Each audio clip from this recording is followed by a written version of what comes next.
ناظرین آداب، تاریخ کا ایک اہم حصہ ہمارا ادب ہے۔ کم کتابوں میں ذاتی بصیرت کا اظہار ملتا ہے۔ استادوں کے گھروں کے دروازے طالب علموں کے لیے ہر وقت کھلے رہتے ہیں۔ کہانی کو پوری طرح آبجیکٹو ہونا چاہیے۔ کوئی بھی کتاب مکمل کتاب نہیں ہوتی ہے۔ اردو اور ہندی بہت زیادہ مختلف ایک دوسرے سے نہیں ہیں۔ کچھ اصولوں کا نشہ تھا، کچھ مقدس خواب تھے، ہر زمانے میں شہادت کے یہی اسباب تھے۔ ناظرین آداب، پروگرام کتابوں کی دنیا میں میں آپ سبھی کا استقبال کرتا ہوں۔ آج ہم گفتگو کریں گے اس عہد کے مشہور ادیب و دانشور پروفیسر گوپی چند نارنگ کی کتاب جس کا نام ہے نیا اردو افسانہ، مباحث، تجزیے اور مسائل۔ اور ہمارے ساتھ گفتگو کرنے کے لیے موجود ہیں بہت ہی مشہور ادیب و دانشور اور علی گڑھ مسلم یونیورسٹی کے پروفیسر ابوالکلام قاسمی صاحب۔ سر، اس پروگرام میں دل کی گہرائیوں سے آپ کا استقبال کرتا ہوں۔ بہت بہت شکریہ۔ ناظرین، اس سے پہلے کہ ہم اس کتاب کے اوپر پروفیسر ابوالکلام قاسمی سے مفصل گفتگو کریں، میں مناسب سمجھتا ہوں کہ اس کتاب کے بارے میں آپ کو کچھ بتا دوں۔ یہ کتاب دلی اردو اکیڈمی سے شائع ہوئی ہے۔ کچھ سال قبل دلی اردو اکیڈمی نے نیا اردو افسانہ کے عنوان سے ایک بہت بڑے سیمینار کا انعقاد کیا تھا، جس میں 22 افسانہ نگاروں کو بلایا گیا تھا اور ان افسانہ نگاروں نے اپنے افسانے پیش کیے تھے اور 22 تجزیہ نگاروں نے ان افسانوں کا تجزیہ کیا تھا۔ پروفیسر گوپی چند نارنگ نے ان تمام افسانہ نگاروں کے افسانے اور تجزیہ نگاروں کے تجزیے بڑی خوبصورتی کے ساتھ اس کتاب میں پیش کیا ہے۔ تو آئیے ہم گفتگو کرتے ہیں پروفیسر ابوالکلام قاسمی سے اس کتاب کے ہر موضوع کے اوپر۔ تو سر، میرا پہلا سوال آپ سے یہ ہے کہ نیا اردو افسانہ کیا ہے؟ جب ہم نیا اردو افسانہ کہتے ہیں تو ہمیں یہ بھی جاننا چاہیے کہ پرانا اردو افسانہ کیا ہے، اور اس سے پہلے ایک اور چیز جاننی چاہیے کہ افسانہ کیا ہے۔ تو اردو یا دنیا کے کسی بھی لٹریچر میں فکشن ایک چیز ہوتی ہے۔ فکشن رائٹنگ کہتے ہیں ان تمام رائٹنگز، تمام تحریروں کو کہ جس کے اندر کہانی کا عنصر، کہانی کا ایلیمنٹ شامل ہوتا ہے۔ پرانے زمانے میں داستانیں یا فیبلز یا رومانسز، اس کے اندر بھی فکشن کا عنصر شامل ہوتا تھا، لیکن اب ماڈرن فکشن میں ناول کو اور افسانے کو شمار کیا جاتا ہے۔ ناول ظاہر ہے کہ جیسا کہ ہم سب لوگ پڑھتے ہیں، جانتے ہیں، اس کو برتتے ہیں کہ ایک طویل کہانی ہوتی ہے جس کے اندر زندگی کا پورا شعور پیش کرنے کی کوشش کی جاتی ہے، اور ایک یا ایک سے زیادہ لوگوں کے تقریباً پوری زندگی کے حالات اس میں کسی نہ کسی کہانی کے روپ میں بیان کیا جاتا ہے۔ اس کے برخلاف جب پچھلے 100-150 سال میں پوری دنیا میں انڈسٹریلائزیشن بہت بڑھا اور لوگوں کی مصروفیات بہت بڑھ گئیں، تو لوگوں کے پاس فرصت کم ہوئی، تو کوشش یہ کی گئی کہ ایک ایسی صنف ادب کو ایجاد کیا جائے کہ جس میں مختصر وقت میں اپنی بات کہہ دی جائے۔ تو اس کے لیے یہ شارٹ اسٹوری کے نام سے، جس کو افسانہ ہم کہتے ہیں، ہندی والے کہانی کہتے ہیں، یہ کہانیاں لکھی جانی شروع ہوئی۔ تو گویا کہ فکشن کی سب سے پریسائز اور چھوٹی صنف جو ہے وہ افسانہ ہے۔ اور نیا افسانہ اور پرانے افسانے میں بنیادی فرق یہ ہے کہ پرانے افسانے میں اردو کے حوالے سے اگر آپ بات کریں تو ہمارے ہاں افسانہ شروع کرنے والوں میں پریم چند ہیں پہلے، یا سجاد حضرت یلدرم ہیں، یا فرض کیجئے کہ سدرشن ہیں، یا اس طرح کے بعض رومانٹک ناول نگار ہیں، نیاز فتح پوری وغیرہ ہیں۔ وہ لوگ روایتی انداز میں، ٹریڈیشنل انداز میں کہانیاں بیان کیا کرتے تھے، اور پوری کوشش ہوتی تھی ان کی کہ وہ ریئلزم کے تصور سے دور نہ جائیں۔ دنیا جیسی ہے، جیسی نظر آتی ہے، جیسا ہم اس کا مشاہدہ کرتا ہے، جیسے ہم دنیا کے اوپر ریئیکٹ کرتے ہیں، ان تمام چیزوں کو مینو ان اسی طریقے سے پیش کر دیا جائے۔ وقت کے ساتھ ساتھ لوگوں نے یہ محسوس کرنا شروع کیا کہ نہیں، جو لوگ آپ کو افسانے میں یا ناول میں ملتے ہیں، جو کریکٹرز ہوتے ہیں، وہ کریکٹر اتنے سیدھے سادھے نہیں ہوتے دنیا کے لوگوں کی طرح سے۔ دنیا کے لوگ بھی بہت سیدھے سادھے نہیں ہوتے۔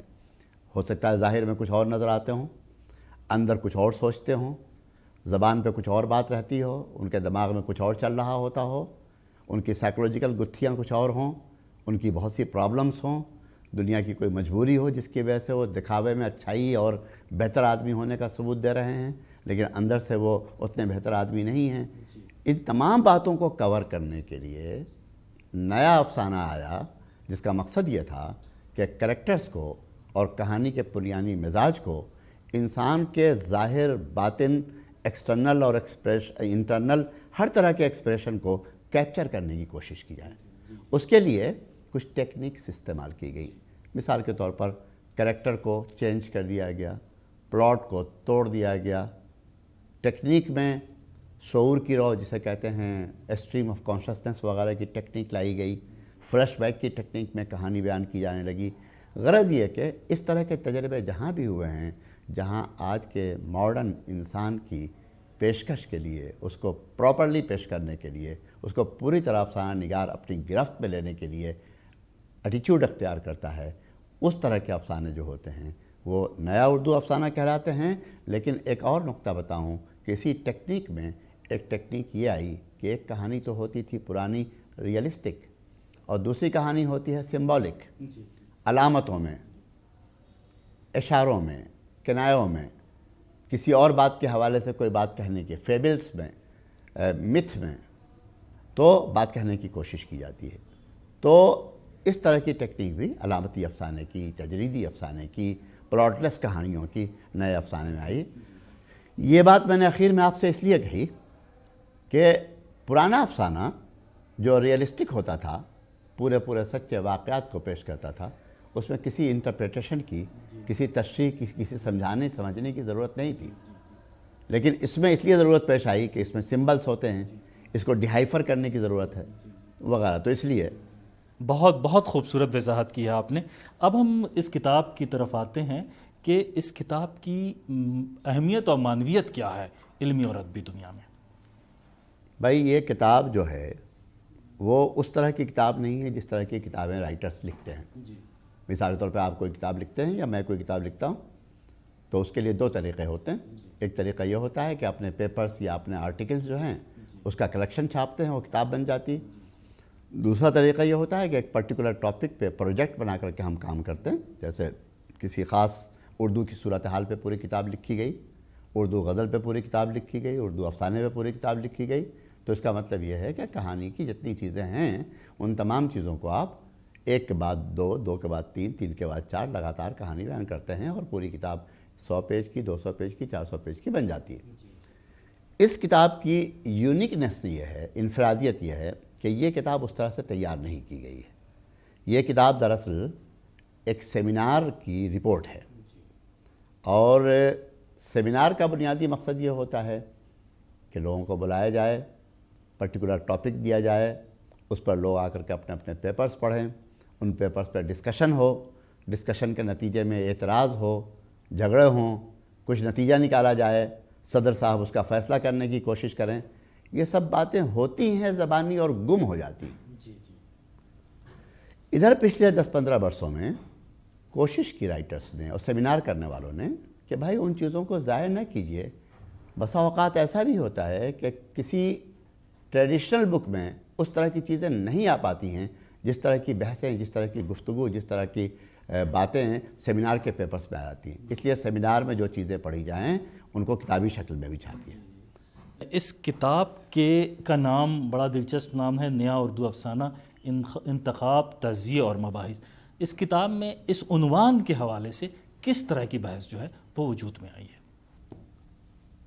اس عنوان کے حوالے سے نہیں، جس طرح کی بحثیں اس کتاب میں شامل ہیں ان بحثوں کی وجہ سے اس کتاب کا نام اس طرح رکھا گیا کہ مینلی تو اس کا نام ہوا نیا اردو افسانہ، اور سب ٹاپکس، سب کلاسیفیکیشن اس کا جو ہوا وہ یہ کہ انتخاب بھی ہے، یہ بحثیں بھی ہیں اس کے اندر، رودات بھی ہے اس کے اندر. یعنی جو مضامین وہاں پڑھے، سیمینار میں پڑھے گئے، وہ مضامین اس میں شامل کیے گئے ہیں.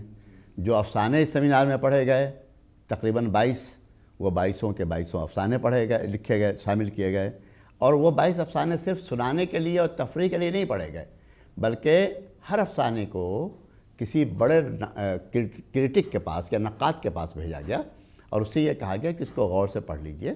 سیمینار میں سننے کے بعد آپ ٹھیک سے بات نہیں کر پائیں گے، اور اس کو سوچ کر کے اس کے بارے میں اپنا ریئیکشن لکھ کے لائیے. تو چنانچہ اس کو تجزیہ آپ کہتے ہیں.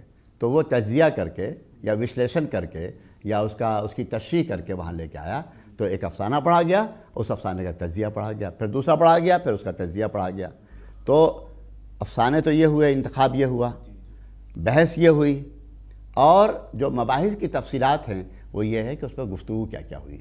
عام طور پہ سیمینار میں پڑھے جانے والی چیزیں چھاپ دی جاتی ہیں، تو ایک طریقہ یہ بھی ہو سکتا تھا کہ افسانے چھاپ دیے جاتے، ان پر لکھے ہوئے آرٹیکلس اور مضامین چھاپ دیے جاتے. اسی پر اکتفا نہیں کیا گیا، بلکہ اس میں جتنی بحثیں ہوئی تھیں، رام لال نے کیا کہا اور شمس الرحمان فاروقی نے کیا کہا اور صدیق الرحمان قدوائی نے کیا کہا، وہ تمام باتیں بھی سامنے آ گئی ہیں کہ ہو سکتا ہے کہ لکھنے والا لکھتے وقت ان باتوں کو نہ پیش کر سکے آسانی سے، لیکن بات سے بات نکلتی ہے تو کوئی نقطے کی بات آ جاتی ہے، اس لیے وہ تمام باتیں نقطے کی اس کے اندر آ گئی ہیں اور ان افسانوں پہ اس بہانے سے بہت اچھی گفتگو ہو گئی. بہت خوب قاسمی صاحب. مضامین کچھ سیمینار کے مضامین ہوتے ہیں جو چھپتے ہیں، کچھ رسائل میں چھپتے ہیں اور کچھ کتاب میں چھپتے ہیں. تو ان تمام مضامین کی نوعیت کیا ہوتی ہے، اس میں فرق کیا ہوتا ہے؟ میں اس لیے یہ سوال کر رہا ہوں کہ ان تینوں موضوعات کی نمائندگی یہ کتاب کر رہی ہے. ٹھیک ٹھیک. تو آپ کے سوال میں آپ کا جواب چھپا ہوا ہے. جی جی. اس کا جواب یہ ہے کہ ایسا ہے کہ کسی بھی چیز میں، کسی بھی فیلڈ میں، فرض کیجئے کہ اکنامکس میں یا پولیٹیکل سائنس میں یا سوشیولوجی میں یا لٹریچر میں، دو طرح کی چیزیں چھپتی رہتی ہیں. اکانومک اور پولیٹیکل ریویو کے نام سے ایک میگزین چھپتا ہے، ٹھیک ہے نا، سیمینار کے نام سے ایک میگزین چھپتا ہے، مختلف چیزوں کے نام سے مختلف میگزین چھپتے ہیں. جو چیزیں چھپتی رہتی ہیں آرٹیکل کی شکل میں، پیپرز کی شکل میں، اس کا مطلب یہ ہوتا ہے کہ ڈیفرنٹ اوقات میں، مختلف اوقات میں مختلف لوگوں نے مختلف طریقے کے نتیجے نکالے، ریسرچز کی، اور لوگوں کے سامنے وہ چیزیں آئیں. لیکن اس کو کتابی شکل اس لیے حاصل نہیں ہو سکی کہ اس کو فرض کیجئے وہ 40 صفحے کا یا 30 صفحے کا یا 10 صفحے کا مضمون، تو کتاب تو بنے گی نہیں اس کی. جب وہ کبھی کتاب کی صورت میں وہ چیز آتی ہے تو لوگ سنجیدگی سے اس کو پڑھتے ہیں، اس پر غور کرتے ہیں. تو میں دو لفظوں میں کہوں گا کہ سیمینار جو ہوتے ہیں وہ چلتے ہوئے ادب کی کہانی ہوتے ہیں، گزرتے ہوئے ادب کی کہانی ہوتے ہیں. ہم یوں ہی تبصرہ کرتے ہوئے رننگ کمنٹری ہوتی ہے، لٹریچر کے اوپر رننگ کمنٹری ہوتی ہے ایک طرح سے. مضامین جو چھپتے ہیں وہ غیر روایتی قسم کے خیالات ہوتے ہیں، لیکن وہ خیالات پوری طریقہ سے کسی ٹرینڈ یا ٹینڈنسی کو بنانے میں، کسی روایت کو بنانے میں رول پلے نہیں کرتے. لیکن جب ان چیزوں کو روایت کی شکل حاصل ہو جاتی ہے، لوگ اس کو ایکسیپٹ کر لیتے ہیں، تو پھر انہی چیزوں کو کتابی شکل میں شائع کرتے ہیں. پروفیسر گوپی چند نارنگ نے اپنے 2 سیمینار اس طرح کے کرائے، یوں تو بہت سے سیمینار انہوں نے کرائے. ان دونوں سیمیناروں میں افسانے سے متعلق ایک تو پرانے افسانے پہ کرایا تھا، اردو افسانہ روایت و مسائل کے نام سے، اور دوسرا سیمینار یہ کرایا تھا. اتفاق سے یہ دونوں سیمینار دلی اردو اکیڈمی کے تحت ہوئے تھے. انہوں نے یہ کوشش کی کہ ہم ان تمام بحثوں کو اور ان رننگ کمنٹریز کو بھی ضائع نہ جانے دیں اور ایک کتابی شکل میں لے آئیں، تاکہ آگے کے سمجھنے والے، پڑھنے والے کو پتہ چل سکے کہ آج افسانے کا ٹرینڈ ہے کیا. ہندوستان کے 22 رائٹر اگر جمع ہو رہے ہیں اور ان پر 22 کریٹک اگر جمع ہو رہے ہیں، اور ان 22 کریٹک کے علاوہ دوسرے جو بہت بڑے مستند قسم کے نقاد ہیں وہ جمع ہو رہے ہیں، تو مختلف جنریشن کے لوگ اس آج کے لکھے جانے والے افسانوں کے بارے میں کیا رائے قائم کرتے ہیں. اس کے ساتھ ایک بات اجازت ہو تو اور کہوں میں، وہ یہ کہ جس زمانے میں یہ سیمینار ہوا تھا وہ بڑا ٹرانزیشنل پیریڈ تھا، عبوری دور تھا. عبوری دور یہ تھا کہ سن 1936 تک تو اردو میں بھی اور ہندی میں بھی زیادہ تر ٹریڈیشنل قسم کی کہانیاں اور فکشن لکھے گئے. 36 اور 35 میں پروگریسو رائٹرز موومنٹ آیا. اس نے کوشش کی کہ صاحب ہمارا پورا لٹریچر جو ہے وہ فیوڈل کلاس کی کو ریپرزینٹ کرتا ہے. ہمیں چاہیے کہ عام پبلک، صفائی کرنے والا، مزدوری کرنے والا، کسان، کھیتوں میں پسینہ بہانے والا، جہاں مزدوری کیا کہتے ہیں فیکٹری میں کالا بھجنگ بنا ہوا محنت کرنے والا، ان لوگوں کی زندگی بھی آنی چاہیے. تو جب یہ سب مسائل آئے تو ترک پسندوں نے کہا کہ ان کی زندگی بھی امپورٹنٹ ہے. اسی طریقہ سے 2 فرلان لمبی سڑک، اس میں غریب لوگوں کے بارے میں کہانی پیش کرنے کی کوشش. اس کے بعد پھر پارٹیشن ہو گیا. پارٹیشن کے کچھ دنوں کے بعد ہمارے ہاں ماڈرنزم کی تحریک آئی، جدیدیت کی تحریک آئی. جب جدیدیت کی تحریک آئی تو جدیدیت ادب میں 2 طرح سے داخل ہوئی. شاعری میں تو ایک الگ اثر ہوا اس کا. افسانے میں جو اثر ہوا وہ یہ ہوا کہ لوگوں نے کہا کہ کہ کھلے ڈھلے انداز میں بات کرنے کے بجائے ہمیں ڈھکے چھپے اشارے کنائے میں بات کرنی چاہیے۔ ادب بڑا وہی ہوتا ہے کہ جو اشارے کنائے میں اپنی بات کرتا ہے تاکہ اپنے زمانے کے بعد بھی اس کے کچھ معنی سمجھے جا سکیں۔ چنانچہ علامتی افسانے، تجریدی افسانے، اسطوری افسانے لکھے جانے لگے۔ 8-10 برس 70 سے لے کر کے 80 تک کا زمانہ جب گزر گیا تو لوگوں نے محسوس کیا کہ وہ تو پرانی کہانی جو تھی ہماری، روایتی کہانی، روایتی بیانیہ، نیریشن پہ چلنے والی کہانی، حقیقت پسند کہانی، وہ تو کھو گئی۔ تو صرف علامت ہے، لوگوں کی سمجھ میں نہیں آتا ہے، قاری جو پڑھنے والا ہے اسے دور ہو گیا ہے۔ تو اس زمانے میں یہ افسانہ کتاب چھپی جی، جس کے اندر روایتی کہانی بھی تھی، علامتی کہانی بھی تھی، اس کی معنویت پر بھی غور کیا گیا، اس کی ریلیونس پہ بھی غور کیا گیا۔ یہ معنویت ہے اس کی۔ سر اس کتاب میں بہت خوبصورت 22 تجزیوں کو بھی شامل کیا گیا۔ اردو تنقید میں تجزیے کی کیا اہمیت ہے؟ اس سے پہلے کہ میں اس کی اہمیت کا ذکر کروں، یہ بتانا بہت ضروری ہے کہ تجزیہ ہے کیا بلا۔ تو تجزیہ انگریزی میں کہتے ہیں انالیسس کو یا وشلیشن کو ہندی میں۔ تجزیے کا مطلب یہ ہوتا ہے کہ کسی چیز پر آپ کوئی ٹیکسٹ ہے آپ کا پوئٹری کا، یا کوئی افسانہ ہے یا کوئی ناول ہے، تو اس کو آپ ٹکڑے ٹکڑے کر کے دیکھنے کی کوشش کیجیے کہ اس میں کس طریقہ سے کس چیز کو ڈیل کیا گیا ہے۔ اگر اس میں لینگویج استعمال کی گئی ہے تو لینگویج کیسی ہے، جملے کیسے ختم ہو رہے ہیں، پیرافریزنگ کیسے ہو رہی ہے، اگر کریکٹرز ہیں تو کریکٹر کون سے کریکٹر دوسرے کریکٹر سے ملتے ہیں یا الگ ہو جاتے ہیں، کون سا کریکٹر ڈیولپ کرتا ہے، کون سا کریکٹر ڈیولپ نہیں کرتا، اگر پلاٹ ہے تو پلاٹ ایک لائن پہ چلا جا رہا ہے یا پلاٹ کہیں ٹوٹتا بھی ہے۔ ایک چیز ہوتی ہے ٹائم سیکوینس، ایک ٹائم فریم پہ چلتی ہے کہانی۔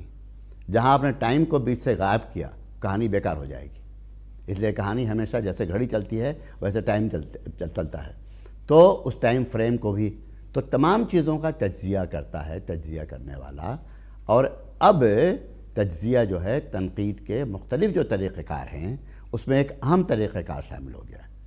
دوسری بات یہ کہ پرانے زمانے میں جو تنقید لکھی جاتی تھی، کرٹیسزم لکھی جاتی تھی، آلوچنا لکھی جاتی تھی، اس میں یہ ہوتا تھا کہ یہ کہہ دیا جاتا تھا کہ پریم چند نے بہت اچھی کہانیاں لکھی، ان کی زبان بہت اچھی ہے، اس کے کردار بہت اچھے ہیں، بڑے شریف لوگ ہیں، بڑے خطرناک لوگ ہیں، بڑے چور لوگ ہیں، ڈاکو لوگ ہیں۔ اب یہ سب چلنے والا نہیں ہے تنقید میں۔ آپ کو بتانا پڑے گا کہ وہ شریف ہے تو کیسے ہے، وہ بدمعاش ہے تو کیسے بدمعاش ہے، اس کہانی سے اس کی سپورٹ ملتی ہے یا نہیں ملتی ہے۔ ہمارا جو ریڈر ہے، جو قاری ہے، وہ اچھی طرح جانتا ہے کہ وہ آپ کی زبانی باتوں سے کنونس نہیں ہونے والا۔ تو اس لیے تجزیہ اس لیے کیا جاتا ہے تاکہ اپنی تنقید کو، اپنی کرٹیسزم کو آپ سبسٹنشیٹ کریں، دلیل وہاں سے لے سکیں اور لوگوں کو کنونس کر سکیں، سمجھا سکیں، تاکہ ان کو اندازہ ہو سکے جو کچھ آپ کہہ رہے ہیں اس کی مثالیں، اس کے ایگزامپلس اس کی کہانیوں میں موجود ہیں۔ تو ان تجزیوں میں ایک طریقہ یہی اختیار کیا گیا ہے کہ اس کو کیسے تجزیہ کیا جائے، کبھی فکری اعتبار سے، کبھی فنی اعتبار سے، تو مختلف انداز سے تجزیے کیے گئے ہیں، اور اس طرح سے افسانے کی تنقید کو کافی آگے بڑھنے کا موقع ملا۔ میں یہ چاہتا ہوں کہ آپ ہمارے ناظرین کو کچھ تجزیوں کے بارے میں بتائیں جو افسانوں پہ تجزیے کیے گئے ہیں، اس پہ کچھ روشنی ڈالیں، اور یہ بتائیں کہ افسانوں کی تفہیم میں ان تجزیوں نے کس حد تک تعاون دیا۔ میں جیسے سب تجزیوں کا 22 تجزیے کیے گئے ہیں، میں سب کا ذکر تو نہیں کر سکتا، لیکن میں یہ ضرور بتا سکتا ہوں کہ کچھ اہم تجزیے کیا کیا کیے گئے ہیں۔ مثال کے طور پہ میں ترتیب وار دیکھتا ہوں۔ بہت مشہور افسانہ ہے قمر حسن کا، اسب کشت مار۔ قمر حسن صاحب ایک زمانے میں افسانہ نگار ہوا کرتے تھے، زندہ اب بھی ہیں لیکن افسانہ نہیں لکھتے۔ جس زمانے میں انہوں نے افسانہ لکھا، انہوں نے بہت ہی باغیانہ قسم کے افسانے لکھے، ایسے ٹاپکس لکھتے تھے کہ جو سمجھنا مشکل ہے یا لوگوں کا ریئیکشن انوائٹ کیا کرتا تھا وہ۔ اسی طرح کی ایک کہانی اسب کشت مار ہے، اور یہ سمجھا جاتا تھا کہ یہ ریڈر کے سمجھنے کے قابل نہیں ہے، وہ اپنی سمجھ میں سمجھتے تھے کہ سمبولک کہانی ہے۔ اس کا تجزیہ کیا ہے نیر مسعود نے، اور نیر مسعود صاحب نے اس کی بعض خوبیاں دکھائی ہیں کہ بعض علامتیں کیسی ہیں کہ جن علامتوں سے افسانہ نگار کے مدعا کو سمجھنے میں مدد ملتی ہے، اور بعض علامتیں ایسی ہیں جو کہ بھول بھلیا بن کے رہ گئی ہیں، ایک چٹکلا بن کے رہ گئی ہیں جس کا کوئی نتیجہ نہیں نکلتا۔ تو اس اعتبار سے یہ بہت اہم افسانہ اور اہم تجزیہ ہے کہ نیر مسعود جیسا فکشن رائٹر نقاد اور ایک اچھا تجزیہ نگار جس نے یہ تجزیہ کیا ہے۔ اس کے علاوہ کنور سین کا افسانہ ہے جس کا ضمیر حسن دہلوی نے تجزیہ کیا ہے۔ دوسرا بہت اہم افسانہ ہے سید محمد اشرف کا۔ سید محمد اشرف صاحب یہاں پر سینٹرل گورنمنٹ میں ملازمت کرتے ہیں اور انہوں نے اپنے پہلے ہی افسانے سے بے حد شہرت حاصل کر لی تھی۔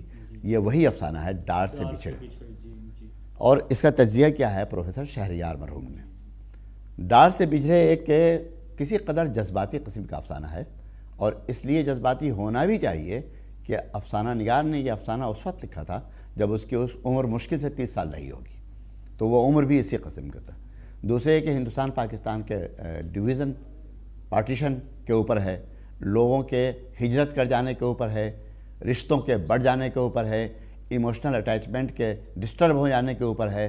اس لیے اس کے بارے میں بہت اچھا تجزیہ ایک تو شہریار صاحب نے کیا، لیکن جو اعتراض کیا شہریار نے اس اعتراض کو مباحثے کے اندر دوسرے سپورٹ کرنے والوں نے بھی سپورٹ کیا۔ وجہ یہ ہے کہ شہریار صاحب نے یہ کہا کہ یہ جذباتیت بہت آ گئی اس کے اندر، اور ایموشنلزم افسانے کے اندر بہت اچھی چیز نہیں ہوتی، اس لیے کہ افسانہ لکھنے والا جتنے بھی ایموشن سے گورن ہوتا ہے، افسانہ لکھتے وقت بہت سبڈیوڈ ہو کر کے، بہت ہی متوازن ہو کر کے لکھنے کی کوشش کرنی چاہیے، اور اس پر خاصی گفتگو ہوئی ہے۔ اشرف کی ایک خوبی میں بیان کر دوں جس کا اعتراف ان تمام لوگوں نے کیا ہے کہ اشرف ہمارے آج کے ان افسانہ نگاروں میں سے ہیں جن کا لینگویج کا پارٹ جو ہے بے حد اسٹرانگ ہے، اور جو بہت کم زور قسم کی زبان لکھنے والے زیادہ تر افسانے ہمارے رسالوں میں چھپتے ہیں، کتابوں میں چھپتے ہیں، ان کے مقابلے میں یہ بہت غنیمت ہیں۔ اس کے علاوہ جو بہت اہم افسانے ہیں، گھونسلہ ہے شوکت حیات کا، اس کا تجزیہ کیا ہے انیس اشفاق نے۔ طارق چھتاری کا افسانہ ہے نیم پلیٹ، جس کا تجزیہ کیا ہے حامدی کاشمیری نے۔ طارق چھتاری ایک اچھا افسانہ نگار ہیں، اور حامدی کاشمیری نے ان کے اچھائی کو کہ کس طریقہ سے وہ دیہات کی ریئلٹی کو ڈپکٹ کر کے اپنے افسانے میں لانے کی کوشش کرتے ہیں، اور کس طرح سادہ زبان میں اس پوری کہانی کو بغیر کسی علامت کے استعمال کیے ہوئے بہت بھرپور تاثر اور امپریشن کے ساتھ اس کو کمیونیکیٹ کر دیتے ہیں۔ اس کی تعریف کی ہے، اور بحث کرنے والوں نے بھی تجزیے پر اور افسانے پر ان چیزوں کو تائید کی ہے۔